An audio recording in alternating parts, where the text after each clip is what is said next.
Sekuphele iminyaka izakhamuzi zaseNdwedwe zilokhu zithenjiswa into eyodwa kodwa engenzeki. NgoNhlangulana ka-2022, owayengamele ezokuthutha KwaZulu Natal ngaleso sikhathi wathembisa ukuthi lizolungiswa Ibhuloho ukuze abantu bezokwazi ukufinyelela esibhedlela. It is not easy for us, but we'll try our best to intervene as promptly so, because our people really need to have an access to osindisweni hospital.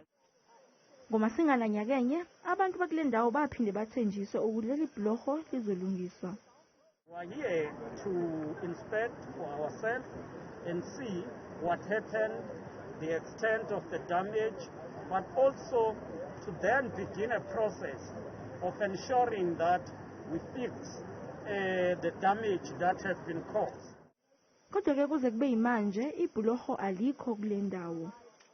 Siphila lempilo nje siphilayo. And akweleki la. Izolo size sahamba safuna ama danger tape ukuthi abantu bangangena emanzini. Ngoba abantu bangangena emanzini bese kuneyinkinga ke zabantu. NgoNdasa nyakenye umnyango wezokuthutha wethula usonkontileka omusha ozokwakha leli Ibhuloho kabusha, kanti kulindeleke uba liphothulwe ngoNhlaba. Ukwakhiwa kabusha kwaleli Ibhuloho kubiza u79 million wamarandi.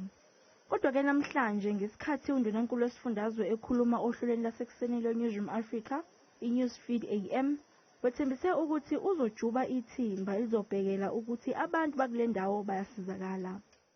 We even sometimes involve the South African Defence Force that help us to at least build something quickly that will allow those people to be safe while we then have a long-term solutions. So I can say safely that we will be sending a team to go and investigate what can be done to assist those communities.